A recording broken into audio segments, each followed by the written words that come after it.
మాట్లాడాల్సిందిగా మన కేటీఆర్ అన్న గారిని కోరుతా ఉన్నాను.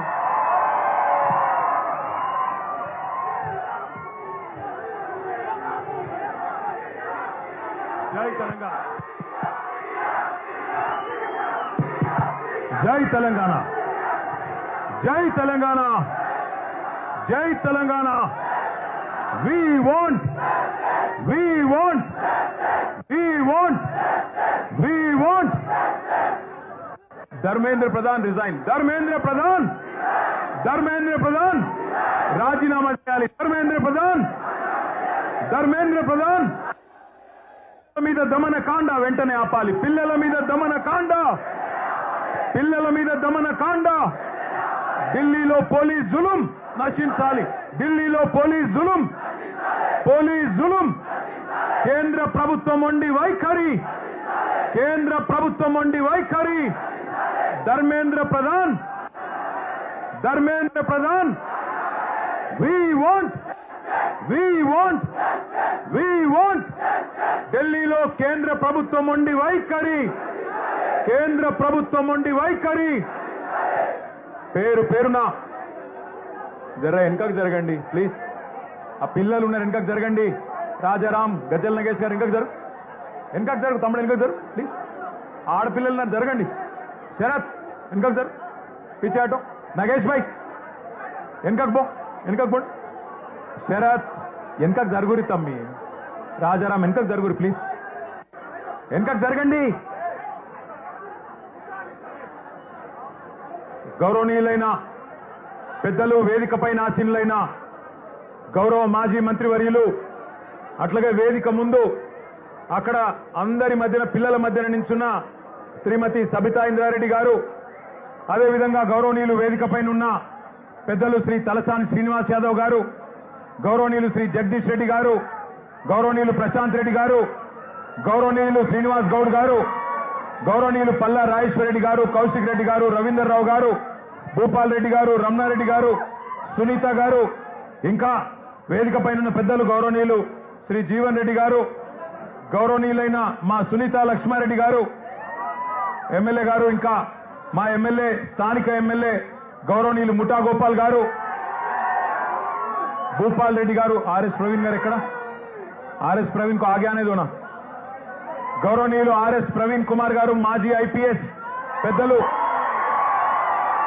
గౌరవనీయులు మాజీ మంత్రివర్యులు కరీంనగర్ ఎమ్మెల్యే గంగుల కమలాకర్ గారు, జీవన్ రెడ్డి గారు, మా తమ్ముడు గ్యాదర్ కిషోర్ గారు, తమ్ముడు బాల్కా సుమన్ గారు, విద్యార్థి నాయకులుగా ఈరోజు ప్రజాస్వామ్యంలో పార్లమెంటు గడప, అసెంబ్లీ గడప తొక్కిన నాయకులు ఈరోజు ఈ కార్యక్రమానికి, ఈ నిరసన కార్యక్రమానికి అధ్యక్షత వహిస్తున్న బీఆర్ఎస్ విద్యార్థి విభాగం రాష్ట్ర అధ్యక్షుడు సోదరుడు గెల్లు శ్రీనివాస్ యాదవ్ గారికి, అట్లాగే మొత్తం బీఆర్ఎస్ విద్యార్థి విభాగం నాయకత్వం మొత్తానికి, మా తమ్ముడు ముఠా జయసింహకి, ఇంకా స్థానిక నాయకత్వానికి, పెద్ద ఎత్తున తరలి వచ్చిన మా గౌరవనీయులైన మరి నాయకులకి, ముఖ్యంగా ఇప్పటిదాకా అరే క్యా కర్రే రే భయ్ తుమ్లో, క్యా కర్రే తుమ్లో, కైకు గడబడి కర్రే.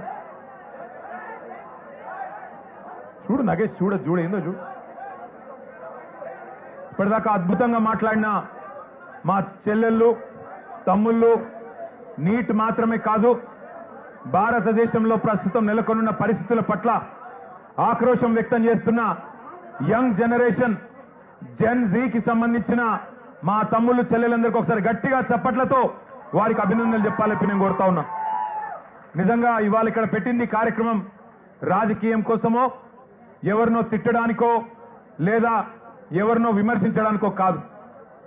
గత 25 రోజులుగా ఢిల్లీలో జరుగుతున్న పరిణామాలు, ఏ నాయకుడు లేడు, ఏ పార్టీ లేదు, ఏ జెండా లేదు, ఏ పెద్ద నాయకుడు అక్కడ లేడు. కానీ ఇవాళ పిల్లలు భారతదేశ వ్యాప్తంగా కదం దొక్కుతా ఉన్నారు. ఎక్కడి వారక్కడ రైళ్లలో బయలుదేరి, బస్సులలో బయలుదేరి, వాళ్ళ తల్లిదండ్రికి కొంతమంది చెప్పకుండానే ఢిల్లీకి చేరుకొని జంతర్ మంతర్లో ఈరోజు తమ గలం విప్పుతున్నారు, అద్భుతమైన పోరాట పటిమ ప్రదర్శిస్తున్నారు. అవన్నీ చూసిన తర్వాత ఒక ఇద్దరు టీనేజ్ పిల్లల తండ్రిగా, ఒక తండ్రిగా, ఇద్దరి పిల్లల తండ్రిగా, అట్లాగే ఈ భారతదేశ పౌరుడిగా వారి మీద జరుగుతున్న దాడులు, వారి మీద ప్రభుత్వం వ్యవహరిస్తున్న తీరు చూసిన తర్వాత మనసు ఊరుకోక ఉండబట్టలేక నిన్న పొద్దున వరంగల్ పోయేటప్పుడు ఒక నిర్ణయం తీసుకున్నాం. ఏదేమైనా ఈ పిల్లల కోసం ఇలా రాజకీయం లేదు, జెండా లేదు, రాజకీయ ప్రయోజనం ఆశించి కాదు. పిల్లల కోసం మనం కూడా మాట్లాడకపోతే మనం ఇంత స్థాయిలో ఉండి ప్రజాప్రతినిధులుగా ఉండి మనము దండుగా అన్న ఉద్దేశంతో ఇలా పిల్లలతో మాట్లాడాలి, వాళ్ళతోనే మాట్లాడియాలి. వాళ్ళ ఆక్రోశం, వాళ్ళ ఆవేశం, మరి మనందరం కూడా వారి న్యాయం కోసం చేస్తున్న పోరాటానికి అండగా నిలబడాలన్న ఉద్దేశంతో ఈరోజు నిరసన కార్యక్రమం పెట్టుకున్నాం. మరి ముఖ్యంగా బీఆర్ఎస్ అనే పార్టీ ఆనాడు టీఆర్ఎస్ గా ఉద్భవించిన నాడు ఉద్యమంలోంచి, ప్రజా ఉద్యమంలోంచి పుట్టుకొచ్చిన పార్టీ. ప్రజలను తెలంగాణ వ్యాప్తంగా డాక్టర్ బాబాసాహెబ్ అంబేద్కర్ గారు చెప్పినట్టుగా బోధించు, సమీకరించు, పోరాడు అనే అంబేద్కర్ తత్వాన్ని జీర్ణించుకొని లక్షల సంఖ్యలో ప్రజల్ని సమీకరిస్తూ తెలంగాణ ఎందుకు కావాలో వారికి బోధిస్తూ అట్లాగే ఎక్కడ అన్యాయం జరిగినా పోరాటం చేసిన పార్టీ పెద్దలు కేసీఆర్ గారి నాయకత్వంలో అల్టిమేట్ గా ఢిల్లీ మెడలు వంచి తెలంగాణ సాధించిన పార్టీ బీఆర్ఎస్ పార్టీ. అందుకే ఉద్యమ పార్టీగా ఉద్యమంలో పుట్టిన నాయకులుగా, ఉద్యమంలోంచే ప్రజాప్రతినిధులు ప్రభుత్వాన్ని ఏర్పాటు చేసిన వారుగా ఉద్యమాలంటే, ప్రజా ఉద్యమాలంటే మాకు గౌరవం ఉంది. అందుకే ఆ ఉద్దేశంతోనే వాళ్ళ పిల్లలు చేస్తున్న ఈ పోరాటానికి ఉడతా భక్తిగా కేవలం వాళ్ళకు వెన్నుదన్నుగా మనం నిలబడాలి. ఇలా మన జెండాలతోని వాళ్ళ పోరాటాన్ని మలినం చేయొద్దు. మన జెండాలతోని, మన రాజకీయ ఎజెండాలతోని వాళ్ళ పోరాటాన్ని మలినం చేయాల్సిన అవసరం లేదు. కానీ వారికి అండగా నిలబడి ధైర్యం చెప్పి మీ ఎంబడ మేము కూడా ఉన్నాం, మీరొక్కరు మాత్రమే కాదు అని చెప్పవలసిన బాధ్యత మన మీద ఉన్నది. నిజంగా నాకు నిన్న మొన్న ఢిల్లీలో జరిగిన సంఘటనలు చూస్తుంటే కళ్ళల్లో నీళ్లు తిరిగినాయి. మనిషి అనేవాడికి ఎవరికైనా సరే మనసంటూ ఉంటే ఢిల్లీలో జరిగిన సంఘటనలు చూసిన తర్వాత మనసు చలించక మానదు. పిల్లల్ని కుల్లబొడుస్తున్నారు. ఏమడిగినారు పిల్లలు? ఏం కోరుకున్నారు వాళ్ళు? మోడీ గారు కూర్చున్న కుర్చీ అడిగినరా? లేకపోతే అమిత్ షా గారు కూర్చున్న కుర్చీ అడిగినరా? లేదా ధర్మేంద్ర ప్రధాన్ గారు కుర్చీ మాకు ఏమని అడిగినరా? ఏమడిగినరు? అధికారం అడిగినరా? లేదా మాకు అర్జెంటుగా మీరు రాజీనామా చేసి మాకు అప్పచెప్పండి మీ ప్రభుత్వాన్ని అన్నారా? ఏమడుగుతున్నారు? న్యాయం కోరుతా ఉన్నారు. మాకు అన్యాయం జరిగింది, మాకు న్యాయం చేయండి అని అడిగినారు. విజ్ఞప్తులు చేశారు, వినతి పత్రాలు ఇచ్చినారు, దండం పెట్టారు, దరఖాస్తులు ఇచ్చినారు. చివరికి సోనం వాంగ్చుక్ గారు నిరాహార దీక్ష కూర్చున్నారు. ప్రజాస్వామికంగా గాంధేయ మార్గంలో మహాత్మా గాంధీ గారు చూపెట్టిన బాటలో చివరికి నిరాహార దీక్షకు జంతర్ మంతర్ దగ్గర కూర్చున్నాడు. ఎట్లా అయితే పెద్దలు కేసీఆర్ గారు ఆనాడు తెలంగాణ కోసం చావు నోట్లో తలబెట్టిండో అట్లాగే ఈ పిల్లలకు న్యాయం జరగాలి. ఈ పిల్లలకు జరిగిన అన్యాయం సరిదిద్దాల కేంద్ర ప్రభుత్వం, అకౌంటబిలిటీ రావాలి, జవాబుదారితనం ఉండాలి సిస్టంలా. అదేవిధంగా విద్యా విధానంలోనే సంస్కరణలు రావాలి, రిఫార్మ్స్ రావాలని చెప్పి సోనం వాంగ్చుక్ గారు నిరాహార దీక్ష కూర్చుంటే ఒక్క మీడియా సంస్థ చూపెట్టదు, ఒక్క మీడియా ఓడు రాడు. భయం. ఏం చేస్తారో, ఎక్కడ ఐటీ దాడులు చేస్తారో, ఎక్కడ సిబిఐని పంపిస్తారో, ఎక్కడ ఈడీని పంపిస్తారో, ఎక్కడ తమ వేట కుక్కలను పంపి ఇబ్బంది పెడతారో అని భయం. మీడియా రాలే. కానీ ఏం చేసింది జెన్జీ, యంగ్ జనరేషన్ ఏం చేసింది? ఏ మీడియా జాంతానై, మా సోషల్ మీడియా ఉంది చాలు అని చెప్పి ఇవాళ దేశం మొత్తాన్ని కదిలిచ్చింది. అందుకే అంటా ఉన్న మోడీ గారు, మీరు పెట్టుకోకూడని వాళ్ళతో పెట్టుకున్నారు. ఎవరితోనైతే పెట్టుకోవద్దో వాళ్ళతోనే పెట్టుకున్నావు. నువ్వు కొరివితో తలగొక్కున్నావు. మోడీ గారు జాగ్రత్త పడు. తరం మారుతున్నది, స్వరం మారుతున్నది, నవతరం వరస మారుతున్నది. రాజ్యమా ఉలిక్కి పడు, గుర్తుపెట్టుకో, జాగ్రత్తగా ఉండు. వాళ్ళు అనుకుంటే మొన్ననే నేపాల్లో ప్రభుత్వం కుప్పగూలింది. ఈ పిల్లలు తలుచుకుంటే శ్రీలంకలో బగాయించి అక్కడున్న వాళ్ళను ఉరికిచ్చి దేశమవతల దాకా పోయేదాకా విడిచిపెట్టలేదు. కాబట్టి ఎవరితోని పెట్టుకోవద్దో మోడీ గారు, వాళ్ళతోనే పెట్టుకున్నావు. వాళ్ళ అహం మీద కొట్టినవి ఇయ్యాల. ఏమడుగుతున్నారయ్యా వాళ్ళు మాట్లాడితే ఒకడు టెర్రరిస్టులు వీళ్ళు అంటాడు, ఒకడేమో ఖలిస్తాన్ వాళ్ళు అంటాడు, ఒకడేమో అర్బన్ నక్సలైట్లు అంటాడు, ఒకడేమో దేశద్రోహులు అంటాడు, ఒకడేమో పాకిస్తాన్కి వెళ్ళి ఫండింగ్ వస్తుందంటాడు. పనికి మాలిన మాటలు మాట్లాడతారు. ఇవాళ పిల్లలు చెప్తుంటే ఆ కథలు ఢిల్లీలో వాళ్ళు మాట్లాడుతున్న మాటలు వింటే నిజంగా మనిషి అనే వాడెవడైనా ఉంటే కేంద్ర ప్రభుత్వంలో ఈ పాటికే పోవాలా, కూర్చోవాలా, మాట్లాడాలా, వాళ్ళ దగ్గర ఏమి డిమాండ్స్ ఉన్నాయో పిలిచి మాట్లాడి బుదిరెక్కిచ్చి అట్లా కాదమ్మా ఇట్లా అని చెప్పి సంజాయించి ఎట్లా బాగు చేస్తాం దేశాన్ని చెప్పాలా. కానీ కేంద్ర ప్రభుత్వంలో ఉన్న వాళ్లకు ఇవాళ ఆ పరిస్థితి లేదు.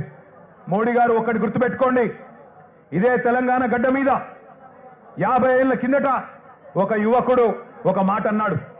ఆనాటి తరం యువకుడు, ఆనాటి యంగ్ జనరేషన్ కి సంబంధించిన నాయకుడు ఒక మాట అన్నాడు, జీనా హై తో మర్నా సీఖో,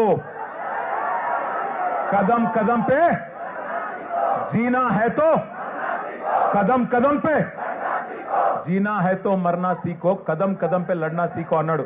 అందుకే మోడీ గారు గుర్తు చేస్తా ఉన్నా మీకు, ఈ జనరేషన్ సావుకు భయపడే జనరేషన్ కాదు. ఈ జనరేషన్ నీ ఉడత ఊపులకి, నీ ఐటీకి, ఈడీకి, సిబిఐకి భయపడే జనరేషన్ కాదు. వాళ్ళు ఇవాళ కోపం మీద ఉన్నారు, కోపం మీద ఉన్నారు. నేను మొన్న చెప్పినా మళ్ళా చెప్తున్నా, కోపం మీద ఉన్నారు. పొట్టు పొట్టు ఆకలి మీద ఉన్నారు. వాళ్ళు మెట్టు మెట్టు ఎక్కుతారు, నిన్ను నీ ప్రభుత్వాన్ని తొక్కుతారు. యాదికి పెట్టుకో, ఈడ్చిపెట్టారు. ఎందుకంటే ఇవాళ వాళ్ళు ఏ రాజకీయ నాయకుడు అండతో చెలరేగుతలేరు, వాళ్ళకి ఏ నాయకుడు లేడు. ఇవాళ వాళ్ళు ఢిల్లీలో 1000 మంది, ముంబైలో 1000 మంది, హైదరాబాద్ లో 1000 మంది, నాసిక్ లో 1000 మంది, పూనాలో 1000 మంది బయటకు వచ్చినారంటే కేవలం ఒక పరీక్షా పత్రం లీక్ అవ్వడం వల్ల కాదు. ఈ దేశంలో ఉన్న పరిస్థితి, ఈ దేశంలో మీరు చేస్తున్న మోసం వాళ్ళకు అర్థమైంది. 12 ఏళ్లుగా, ఇంతకుముందు మాట్లాడిన పిల్లల మాటలు మీరు విన్నారు, 12 ఏళ్లుగా మతం పేరు మీద చిచ్చు పెట్టి ఇవాళ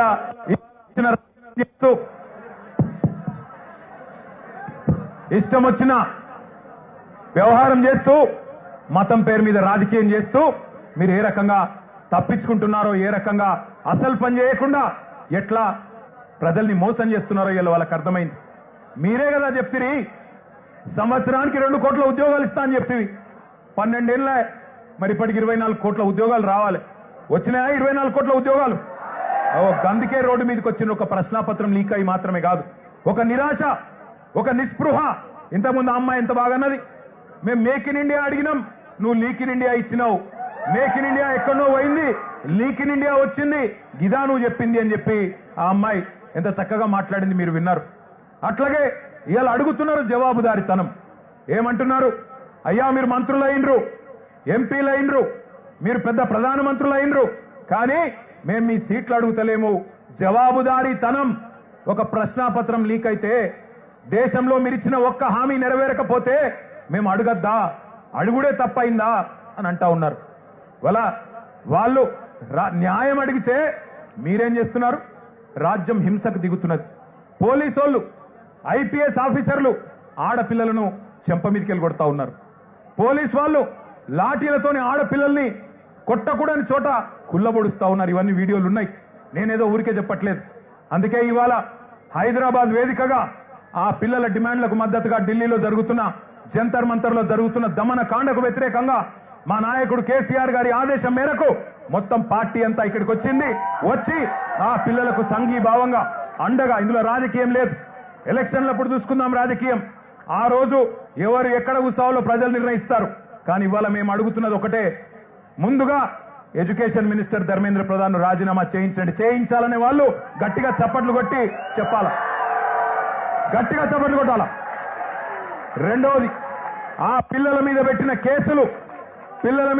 కేసులు చాలా మంది పిల్లల్ని దేశవ్యాప్తంగా కేసులు పెట్టినారు.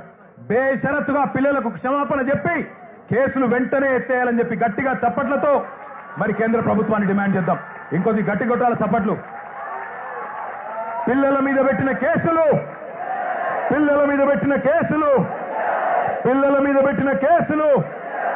మేము ఇక్కడికి బయలుదేరి వస్తున్నాం. పిల్లలతో పాటు నిరసనలో పాల్గొనాలా. కేంద్ర ప్రభుత్వానికి సిగ్గొచ్చే విధంగా మరి మాకు లోక్సభలో సభ్యులు లేరు, రాజ్యసభలో